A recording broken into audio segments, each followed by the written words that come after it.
அனைத்து நண்பர்களுக்கும் வணக்கம். உங்கள் ஆஸ்ட்ரோ பழனிசாமிகள் பேசுகிறேன். நீங்க துலாம் ராசியா இருக்கீங்க அல்லது துலாம் லக்னமாக இருக்கீங்கன்னாக்க தீராத காதலும் மோகமும் என்ற தலைப்புல இந்த வீடியோவை பார்க்க போறோம். குறிப்பா பாத்தீங்கன்னாக்க துலாம் ராசி அல்லது துலாம் லக்னத்தில் பிறந்தவர்களுடைய காதல் வாழ்க்கை, தாம்பத்திய வாழ்க்கை மற்றும் இந்த துலாம் ராசியில பிறந்தவர்களுக்கு எந்த ராசி கிளியர் கட்டா செட் ஆகும் அப்படின்ற விஷயத்தையும் இந்த பதிவுல நாம பார்க்கலாம். பொதுவாகவே துலாம் என்பது காலபுருஷ தத்துவத்தின் 7ஆம் பாவகம், அதாவது காதல் ராசி அப்படின்னு சொல்லுவாங்க. துலாம் ராசியில பிறந்தவங்க அல்லது துலாம் லக்னத்துல பிறந்தவங்க ரொமான்டிக்கானவங்க, கொஞ்சம் ரொமான்டிக்கா யோசிக்கக்கூடியவங்க, ரொமான்டிக்கா நடந்து கொள்ளக்கூடியவர்களும் கூட. பார்க்கறதுக்கு நல்ல தோற்ற பொலிவு இருக்கும், அழகிய கண்கள், அதாவது குறிப்பா பெண்களாக இருந்தாக சற்று பெரிய கண்களாகவே இருக்கும், மற்றவர்களை கவர்ந்து இழுக்கக்கூடியதாகவே இருக்கும், குறிப்பாக எதிர்பாலினரை கவர்ந்து இழுக்கக்கூடியதாகவே இருக்கும். இந்த சுக்கிரனுடைய ஆட்சி வீடாக இந்த துலாம் வர்றதுனால இவர்கள் பாத்தீங்கன்னாக்க எதுலையுமே பிரம்மாண்டமா சிந்திப்பாங்க, லக்ஸூரியஸா வாழ்வாங்க. அதே சமயத்துல இவர்களுக்கு காதல் என்பது கைவந்த கலை. ஆனாலும் இவர்களுடைய முதல் காதல் என்பது தோல்வியில் முடிஞ்சிருது பெரும்பாலும் இருக்கு. அதே சமயத்துல இவர்கள் அனைவரோடும் ஒரு பிராடா பழகக்கூடியவர்கள், ஆண் பெண் பேதமின்றி எல்லார்கிட்டையும் பழகுவாங்க, எல்லார்கிட்டையும் சரிசமமா பழகுவாங்க. அதுல பிடிச்சவங்க கிட்ட ரொம்ப க்ளோஸா பழகி காதலை வெளிப்படுத்தக்கூடியவர்களாக இருப்பாங்க. குறிப்பா பெண்களாக இருக்காங்கன்னாக்க 24 மணி நேரமோ தன்னுடைய காதலரை பற்றியோ அல்லது தன்னுடைய கணவரை பற்றியோ நினைத்து கொண்டிருப்பார்கள். எப்பயும் பாத்தீங்கன்னா அன்பை பரிமாறி கொள்ளக்கூடியவர்கள். தான் அழகா இல்லைன்னா கூட அழகா மற்றவங்க கிட்ட காட்டிக்குவாங்க. ஆனா மேக்சிமம் துலாமில் பிறந்தவங்க அழகாகவே இருப்பாங்க. இந்த துலாம் ராசியில் பிறந்தவர்கள் பொறுத்தவரையிலும் தன்னுடைய துணைக்கு ஒரு மதிப்பு அளிக்கக்கூடியவர்களாகவே இருப்பாங்க. ஆனாலும் இவர்களுக்கு வரக்கூடிய துணையால எதிர்பார்த்த அந்த அஃபையர், எதிர்பார்த்த அந்த காதல், அந்த ரொமான்டிக் இல்லாம இருக்கும். ஆனாலும் இவர்கள் ரொமான்டிக்கா எதிர்பார்ப்பாங்க. காதல் விஷயத்துல துலாம் ராசியில பிறந்த ஆண்களும் சரி பெண்களும் அதிகமா ரொமான்டிக் எதிர்பார்க்கக்கூடியவர்களாகவே இருப்பாங்க. அதே போல தன்னுடைய கணவர் அல்லது மனைவி இவங்களுக்கு மதிப்பளிக்கக்கூடியவர்களாகவும் இருப்பாங்க. வெளியில போய் விட்டு கொடுக்க மாட்டாங்க. பெரும்பாலும் பாத்தீங்கன்னாக்க வீட்டுக்குள்ள நிறைய சண்டை சச்சரவுகள் இருந்தாலையும் வெளியில போய் தன்னுடைய வாழ்க்கை துணைவரை விட்டு கொடுக்க மாட்டாங்க. தன்னுடைய வாழ்க்கை துணைவரோடையே ஏதாவது ஒரு வகையில வாழணும் அப்படின்னு நினைக்கக்கூடியவர்கள். குறிப்பாக நிறைய பிரச்சனை வந்தா கூட பாத்தீங்கன்னாக்க பிள்ளைகளுக்காக வாழணும், தன்னுடைய வாழ்க்கை துணையோடையே இருக்கணும் அப்படின்னு நினைக்கக்கூடியவர்கள். அவ்வளவு சீக்கிரம் உறவை முறித்து கொண்டு போகிறதுல பெரும்பாலும் சொல்றேன், அதுல எக்ஸெப்ஷன் இருப்பாங்க. நம்ம இது ஒரு பொது பலனாதான் சொல்லிட்டு இருக்கிறோம். இந்த 10% பேர் பாத்தீங்கன்னாக்க தன்னுடைய வாழ்க்கை துணைவரோடு பிரிந்து விடுகிறார்கள். அதற்கு காரணம் என்ன அப்படின்னாக்க அந்த ஜாதகத்தில் இருக்கக்கூடிய கலஸ்தர தோஷம் அல்லது தார தோஷம் போன்றவைதான். இப்போ துலாம் லக்னமாக இருந்து நீங்க இந்த உங்க ஜாதகத்துல சனி பகவான் உங்க லக்னத்துல இருந்து உச்சம் பெறாருன்னு வச்சுங்களேன். அப்போ உங்களுக்கு வரக்கூடிய வாழ்க்கை துணிவர் ஒரு இன்டர்காஸ்டா இருக்கலாம், அது வேற மொழி அல்லது மதம், வேற்று ஜாதி, இந்த மாதிரி கல்யாணம் ஆகிறதுக்கும் வாய்ப்பு இருக்கு. ஆனாலும் பெரும்பாலும் பாத்தீங்கன்னாக்க துலாம் ராசியில இவருக்கு வரக்கூடிய வாழ்க்கை துணிவருடைய டாமினேஷன் இருக்கும். அதாவது இவருக்கு அமையக்கூடிய வாழ்க்கை துணிவருடைய டாமினேஷன் இருக்கும். அப்படி இல்லைனாக்க குறிப்பா இவருக்கு அமையக்கூடிய வாழ்க்கை துணைவரிடம் பெருசா ஆதாயம் இல்லாம அல்லது அவர்களுடைய நடவடிக்கையால சில பாதிப்புகள் குடும்ப வாழ்க்கையில் ஏற்படும். அது ஒண்ணுதான். இப்போ துலாம் ராசியில பிறந்தவங்களுடைய தாம்பத்திய வாழ்க்கையை பத்தி சொல்லணும்னாக்க ஜெனரலா இவங்களுக்கு நல்லாவே இருக்கு அப்படின்னு நம்ம சொல்லிடலாம். மேக்சிமம் ஒரு ஆர்வம் உடையவர்கள், தாம்பத்திய சுகத்துக்கு ஆர்வம் உடையவர்கள் தான், எதிர்பாலினர்கிட்ட அதிக எக்ஸ்பெக்டேஷன் உடையவர்கள். அது மேக்சிமம் பேருக்கு கிடைச்சிடுது. ஆனா எவ்வளவு காலம்ன்றது தான் இங்க முக்கியம். அது ஒரு முதல் குழந்தை பிறந்த பின்னாடி அதோட தாம்பத்திய சுகத்துடைய கிடைக்கிறதுல அளவு குறைந்து விடுகிறது, அல்லது நாட்டம் இல்லாம போயிடுது, அல்லது சில பிரச்சனைகளால ஒரே வீட்டுல இருந்தா கூட பிரிந்தே தனித்து இருக்கக்கூடிய சூழ்நிலை ஏற்படுது. சில பேருக்கெல்லாம் ஒரு ஃபர்ஸ்ட் குழந்தை வரல ரொம்ப அஃபையர்ல இருப்பாங்க, ரொம்ப அந்யோன்யமா இருப்பாங்க, ரொம்ப எமோஷனலா தாம்பத்திய வாழ்க்கை என்பது மகிழ்ச்சியா போயிட்டு இருக்கும். ஆனா குழந்தை 1 2 ஆன பின்னாடி பாத்தீங்கன்னாக்க அவங்களுக்கு அதுல நாட்டம் இல்லாம போயிடும், அல்லது பெருசா அதுல ஈடுபாடு இல்லை, அல்லது உடல்நலத்தில் அடிக்கடி உங்களுக்கு தொந்தரவுகளும் உண்டு. குறிப்பா பாத்தீங்கன்னா இந்த நரம்பு சம்பந்தமான பிரச்சனை, மூட்டு வலி, பாத வலி, இந்த மாதிரியான பிரச்சனைகளாலும் இவர்களுக்கு இந்த தாம்பத்தியத்துல ஆர்வம் குறைஞ்சு போயிடுது. அதே போல சில பேருக்கு ஹார்மோன் ப்ராப்ளம், இந்த மாதிரி பிரச்சனைகளும் சில பேருக்கு ஏற்படுது. அதனாலேயும் தாம்பத்திய வாழ்க்கையில குறைபாடு ஏற்பட்டுடுது. மேக்சிமம் இவங்களுக்கு வந்து பாத்தீங்கன்னா ஒரு 35-40 வயசு வரலும் ஓரளவுக்கு நல்ல தாம்பத்திய வாழ்க்கையில நல்ல லீடிங்கா தான் இருக்கிறாங்க. மேக்சிமம் எதிர்பார்த்ததெல்லாம் இவங்களுக்கு கிடைச்சிருது. இந்த 10% சொன்னோம் இல்லைங்களா, அந்த அவர்களுக்கு மட்டும் இந்த திருமண வாழ்க்கையில பிரச்சனைகள், பிரிந்திருக்கிறது, அவர்களுக்கு இன்னொரு தாரம் ஆகிறது, அல்லது திருமணத்துக்கு மீறிய உறவுகள் ஏற்படுறது போன்றவையும் துலாம் ராசியில் இருக்கக்கூடிய ஆண்களாக இருந்தாலும் சரி பெண்களாக இருந்தாலும் சரி ஏற்படுது. அதுக்கு அவங்களுடைய ஜாதகம் தான் காரணம். பொதுவாகவே இவங்க நல்ல ஒரு தோற்றப்பொழிவு, ஒரு நல்ல ரொமான்டிக்கா இருக்கிறதுனால பெண்களாக இருந்தாலும் சரி ஆண்களாக இருந்தாலும் சரி எதிர்பாலினருடைய கவர்ச்சி வந்து இவங்களுக்கு அதிகமா இருக்கும். எதிர்பாலினுடைய அப்ரோச்சஸ் அட்ராக்ஷன்லாம் இவங்களுக்கு நிறையவே வரும். அந்த வகையில வந்து பாத்தீங்கன்னாக்க இவர்களுக்கு சில பேருக்கு அந்த திருமணத்துக்கு மீறிய உறவுகள்லாம் கூட ஏற்பட்டுடுது. அது அவங்க ஜாதகத்துல அந்த மாதிரியான விஷயங்கள் இருக்கணும். கலஸ்தர தோஷமோ தார தோஷமோ இருக்குன்னா அப்படிப்பட்டவர்கள் தான் அந்த மாதிரி ஏற்படுது. எல்லாருக்கும் ஏற்பட்டுடுது அப்படின்னு நம்ம சொல்ல கிடையாது.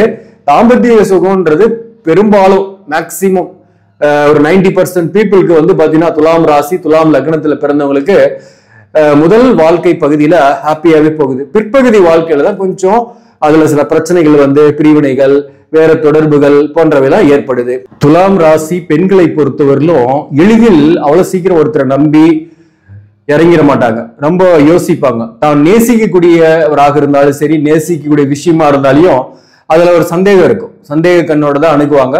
ரொம்ப நாள் பழகின பின்னாடி அவர் 100% நல்லவர் அப்படின்னு தெரிஞ்ச பின்னாடிதான் ஒரு உறவில் விழக்கூடிய வாய்ப்பு உண்டு. இவர்களை பொறுத்தவரை எந்த ராசியோட இவர்களுக்கு காதல் ஏற்படக்கூடிய வாய்ப்பு அதிகம் அப்படின்னாக்க குறிப்பா கன்னி ராசி, மகரம் ராசி, கும்பராசி இவர்களோட காதல் ஏற்படக்கூடிய வாய்ப்பு மிக அதிகம்.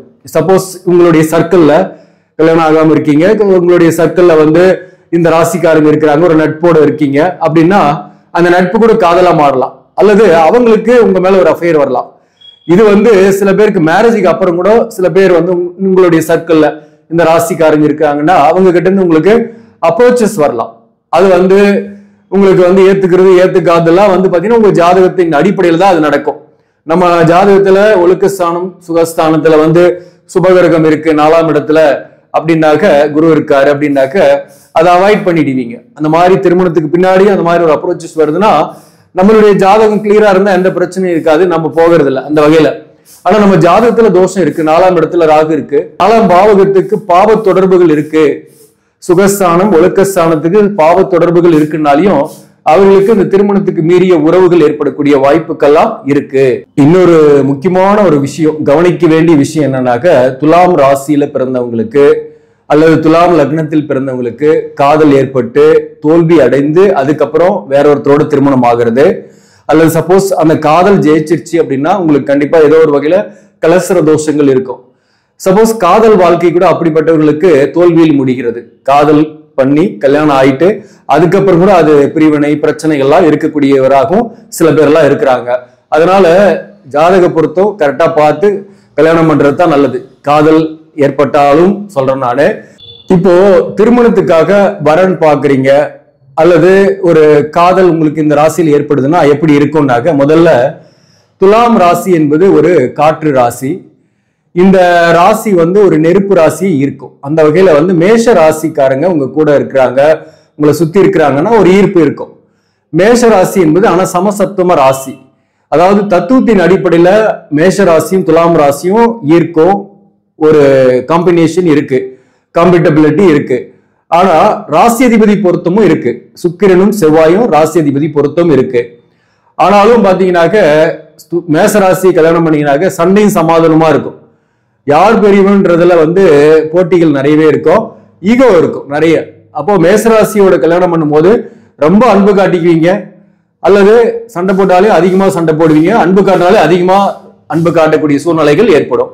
இந்த துலாம் ராசியை பொறுத்தவரையிலும் தவிர்க்க வேண்டிய ராசியை பத்தி நம்ம ஏற்கனவே ஒரு பதிவில் கூட சொல்லியிருக்கிறேன். ரிஷபம் வந்து உங்களுக்கு செட் ஆகாது, அதே போல மிதுனம் வந்து செட் ஆகும். மிதுனத்தை பொறுத்தவரையிலும் காற்று ராசி, துலாமும் காற்று ராசி தான். அப்போ இது வந்து செட் ஆகும். ஆனாலும் இதுல ஜாதக பொருத்தம் இதெல்லாம் பார்க்கணும். நீங்க ஜாதக பொருத்தம் கட்ட பொருத்தம் பார்த்து தான் செட் பண்ணும். இப்ப மிதுன ராசியோட அதே போல கும்பராசியும் காற்று ராசி தான். அப்ப கும்பராசியோட திருமணம் செஞ்சாலையும் அதுவும் செட் ஆகும். பட் இது வந்து பாத்தீங்கன்னாக்க ராசி அதிபதி பொருத்தம் தத்துவத்தின் அடிப்படையிலையும் பொருத்தம் இருக்கு. அதாவது மிதுனம் வந்து புதனுடைய ஆட்சி வீடு, துலாம் வந்து சுக்கிரன், புதன் சுக்கிரன் நட்பு. அதே போல இங்க கும்பம் எடுத்துக்கிட்டாலையும் கும்பம் சனியோட ஆட்சி வீடு, இங்க சுக்கிரனும் சனியும் நட்பு வீடு. அதே போல காற்று ராசி ஒரு ஈர்ப்பு இருக்கும். அதே போல தத்துவ அடிப்படையில ஓகே. பட் இதுல வந்து நாம நட்சத்திர பொருத்தம்ன்றதுல கொஞ்சம் பார்க்கணும். ரஜ்ஜி பொருத்தம் வருதா, அதே போல ஜாதக கட்ட பொருத்தம் வருதான்றத பார்க்கணும். நம்ம சொல்றது வந்து ஒரு பொது பலனாதான் சொல்லிட்டு இருக்கிறோம். இப்ப மிதுனம் ஓகே, அதே போல கும்பம் ஓகே. அதே சமயத்துல தனுசு நெருப்பு ராசி, சிம்மமோ நெருப்பு ராசி. இப்ப மேஷத்துக்கு என்ன சொன்னோம் அதேதான். இப்ப தனுசு கல்யாணம் பண்றாங்க அப்படின்னாக்க தத்துவத்தின் அடிப்படையில காம்பேட்டபிலிட்டி இருக்கு. ஆனா ராசி அதிபதி பொறுத்தும் வராது. தனுசு வந்து குரு, அதே போல இங்க வந்து பாத்தீங்கன்னாக்க துலாம் வந்து சுக்கிரன், குருவும் சுக்கிரனும் ஆப்போசிட் கிரகங்கள். அந்த வகையில பாத்தீங்கன்னாக்க ஒரு ஈகோ கிளாஷ் ஆயிட்டே இருக்கும், ஒரு கான்ட்ரவர்சியல் இருந்துகிட்டே இருக்கும். சிம்மம் அதே மாதிரிதான். சிம்மம் வந்து பாத்தீங்கன்னாக்க சூரியனோட ஆட்சி வீடு. இங்க வந்து துலாம் வந்து சுக்கிரன், சூரியனும் சுக்கிரனும் பகை. அந்த வகையில் இந்த காம்பேட்டபிலிட்டியும் பாத்தீங்கன்னா தத்துவத்தின் அடிப்படையில ஓகே. பட் ஜாதக பொருத்தம் இல்லை அப்படின்னாக்க நிறைய பிரச்சனைகள்லாம் வந்து பிரியக்கூடிய வாய்ப்பெல்லாம் கூட ஏற்பட்டுடுது. அதாவது சிம்மத்தோட கல்யாணம் பண்ணும்போது ஜாதக பொருத்தம் இருந்தா கொஞ்சம் ஈகோ கிளாஸ் ஆகும், ஒருத்தருக்கு ஒருத்தர் கொஞ்சம் சண்டை போடுறது, அதே அன்பு காட்டினாலே அதிக அன்பு காட்டுறது, டாமினேஷன், யார் பெரியவங்கன்னு டாமினேட் பண்றதா அதிகமா இருக்கும் இந்த சிம்மமும் தனுசும் துலாம் ராசி கல்யாணம் பண்ணும் போது. கன்னிராசி பொறுத்தவரையிலும் சசசகமா வந்தாலையும் ராசி அதிபதி பொறுத்த இருக்கு. கன்னிராசியும் மகர ராசியோடையும் காதல் வர்றதுக்கு எல்லாம் வாய்ப்பு உண்டு. துலாம் ராசியோட கொஞ்சம் இணக்கமாக இருக்கக்கூடியவர்களாகவே இருப்பாங்க. அதாவது கன்னிராசி மகர ராசி இவங்களோட காதல் வர்றதுக்கு வாய்ப்பு இருக்கு. கொஞ்சம் கன்னிராசி பொறுத்தவரை துலாம் ராசிக்கு ரொம்ப மதிப்பளிக்கக்கூடியவர்களாகவும் இருப்பாங்க. சோ அந்த வகையில ஒரு வகையில வந்து பாத்தீங்கன்னா சசசகமா இருந்தாலும் ஜாதக பொருத்தம் இருந்தா இதை வந்து கன்சிடர் பண்ணலாம். கன்னிராசியை மகர ராசியும் வந்து ஜாதக பொருத்தம் பார்க்கணும். பொதுவாகவே இதுவும் பொருந்தும். விருச்சிகத்தோட காதல் வந்தா இவங்க ரொம்ப ஒரு நெருக்கமா இருக்கக்கூடியது, ரொம்ப பொசசிவா இருக்கக்கூடியதெல்லாம் ஏற்படும். ஆனா ஒரு கொஞ்ச காலத்துல அது வந்து ரொம்ப பொசசிவா இருக்கிறதுனால டப்புன்னு வந்து அதோட எலாஸ்டிக் அருந்துடுற மாதிரி அந்த உறவுல டப்புன்னு பிரியறதுக்கும் வாய்ப்புகள் உண்டு விருச்சிகத்தை பொறுத்தவரையிலும். அதே சமயத்துல மீனத்தை கன்சிடர் பண்ணலாமான்னா வேண்டாம் அப்படின்னு தான் சொல்ல முடியும். ஏற்கனவே நான் சொல்லியிருக்கிறேன், மீனம் ரிஷபம் இதை தவிர்க்கணும் அப்படின்னு கண்டிப்பா சொல்லியிருக்கிறேன். சமசப்தம ராசி மேஷத்தையும் தவிர்க்கணும். சப்போஸ் லவ்ல இருக்கீங்கன்னாக ஜாதக பொறுத்த இருந்தாக கன்சிடர் பண்ணலாம், இல்லைன்னா நிறைய கான்ட்ரவர்சியல் இருக்கும். அதுதான் நான் சொல்ல வர வேண்டிய விஷயம். இப்போ இதெல்லாம் வந்து நம்ம சொன்னது எல்லாமே பொது பலன். கம்பல்சரி நீங்க கட்ட பொருத்தம் பார்த்துட்டு தான் திருமணம் செய்யறது நல்லது. அப்பதான் நாளைக்கு வந்து எந்த பிரச்சனையும் வராம இருக்கும். அதற்காக தான் இந்த பதிவு. முக்கியமா தீராத காதலும் மோகமும் தீருமா அப்படின்னாக்க மேக்சிமம் இவர்களுக்கு வந்து துலாம் ராசியில பிறந்தவங்களுக்கு ஓரளவுக்கு அந்த காதல், அன்பு, நட்பு இந்த மாதிரி விஷயங்கள்லாம் நிறைய வந்துகிட்டு தான் இருக்கும். அவங்களுக்கு தீரக்கூடியதாக தான் இருக்கு. ஆக நண்பர்களே, இந்த பதிவு உங்களுக்கு பிடிச்சிருந்தாக லைக் பண்ணுங்க, இதை மற்றவர்களுக்கும் ஷேர் பண்ணுங்க. இன்னும் நம்ம சேனலை சப்ஸ்கிரைப் பண்ணாம பாக்குறவங்க சப்ஸ்கிரைப் பண்ணி கண்டினியூ பண்ணுங்க. இதன் மூலம் உங்களுக்கு ஒரு சரியான ஜோதிட தகவல்களும் ஆன்மீக தகவல்களும் கிடைக்கும். நன்றி, வணக்கம்.